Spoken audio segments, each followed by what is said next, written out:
des difficultés alimentaires, pourquoi est-ce que c'est très important de lui donner à manger dans une assiette? Alors, quand un enfant a des difficultés alimentaires, il va se raccrocher à tous les indices visuels pour se rassurer, pour se dire que oui, ce qu'il mange, il le connaît, il l'a déjà vu. Donc l'enfant va se raccrocher à la couleur des aliments qu'on lui propose et va aussi se raccrocher du coup au packaging. Donc par exemple, quand on lui donne à manger un petit pot du commerce qui est dans un petit contenant en verre avec un emballage d'une certaine couleur et avec un petit opercule d'une autre couleur, l'enfant apprend « Ah bah moi, j'arrive à manger ma purée orange quand elle est dans ce contenant-là avec cette étiquette verte et cet opercule de telle couleur ». L'enfant,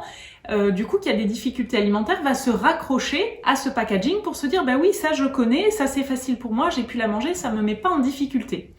Et du coup, l'enfant ne va pas généraliser, c'est-à-dire que le jour où cette même petite purée, on va lui proposer dans un autre contenant, eh ben il risque de se dire « oh là là, mais ça c'est nouveau, je ne connais pas, c'est pas la même chose, on me la donne pas comme d'habitude ». Et du coup, un des risques, c'est qu'il refuse de manger cette purée qu'il arrivait à manger sans difficulté. Ou alors, le jour où l'industriel décide de changer la couleur de son petit pot ou de son opercule, l'enfant peut se dire « oh là là, je ne connais pas, c'est pas la même couleur et du coup, je m'en méfie et donc je n'ai pas envie de le manger », même si l'aliment est exactement le même. Donc un point qui est très important à garder en tête, c'est que quand on commence l'alimentation avec l'enfant, l'idéal c'est bien sûr de lui proposer à manger dans des assiettes, donc ces purées, quand elles sont dans des pots, on peut tout à fait les sortir, les déconditionner et les mettre dans une assiette pour que l'enfant apprenne « je mange une purée orange ou une purée verte dans une assiette et mon assiette peut changer un petit peu tous les jours » plutôt que « je mange une purée orange dans un récipient qui est comme ça, avec un opercule qui est comme ça et avec une étiquette de telle couleur ».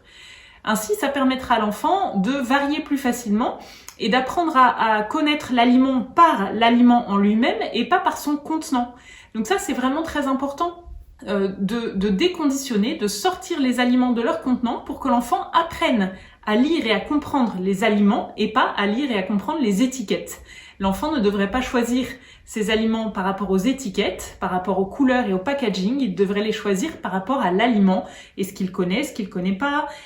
quelle texture ça a, quelle couleur, et donc s'accrocher aux indices visuels de l'aliment. Et donc en ça, c'est très important de déconditionner les choses et ça fait partie des choses qu'on peut proposer en prise en soin, en accompagnement,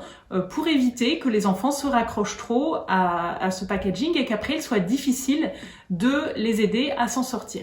Si votre enfant présente des difficultés alimentaires, n'hésitez pas à en parler à votre médecin qui vous conseillera si nécessaire un bilan orthophonique.